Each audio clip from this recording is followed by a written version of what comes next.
নমস্কার বন্ধুরা, আমাদের মতো মধ্যবিত্ত ঘরে মাটন মানেই একটা ইমোশন। কিন্তু সব সময় খেতে পারি না, আবার রেড মিট খাওয়াটাও সব সময় ভালো না।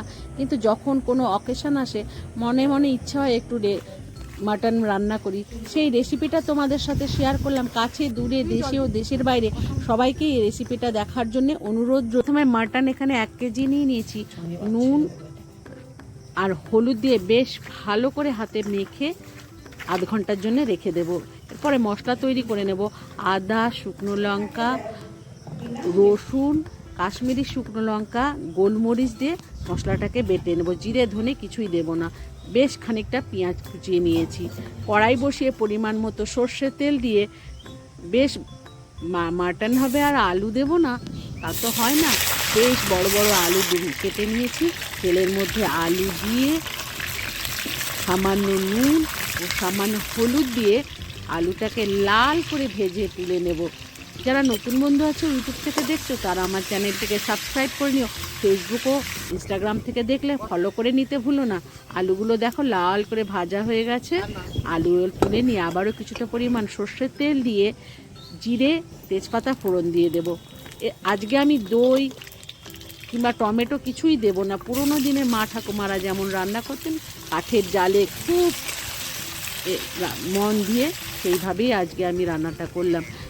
জিরে তেজপাতা ফোড়ন দেওয়ার পর কুচনো পেঁয়াজ দিয়ে দিলাম। সামান্য নুন দিয়ে পেঁয়াজটাকে লাল করে ভেজে নিয়ে বেটে রাখা মশলা দিয়ে মিক্সির বাটি ধোয়া জল ও দিয়ে আবারও একটু মিক্সির বাটি ধোয়া জল দিয়ে বেশ ভালোভাবে মশলাটাকে কষে নেব।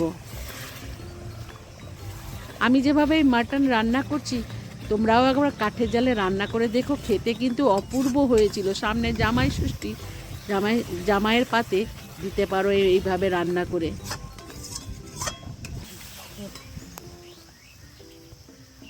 মশলাটাকে কষিয়ে নেওয়ার পর মেখে রাখা মাংস ও তার সঙ্গে কিছুটা কাঁচা লঙ্কাও দিয়ে দেব। দিয়ে বেশ ভালো করে মাটনটাকে কষে নেব। যতক্ষণ না মাটনের গা থেকে তেল বেরিয়ে আসছে মাঝে মাঝে অল্প অল্প জল দেব ও মাটনটাকে কষাতে থাকবো। এই সময় কাঠের জালটাকে একটু কমিয়ে নেব। আমি যেভাবে এই মাটন রান্না করছি তোমরাও আবার বাড়িতে এইভাবে কাঠের জালে রান্না করে খেয়ে দেখো, আশা করি ভালো লাগবে। ভালো লাগলে বন্ধুদের মধ্যে শেয়ার করে দিয়ে লাইক ও কমেন্ট করতে ভুলো না কে কোথা থেকে দেখছো।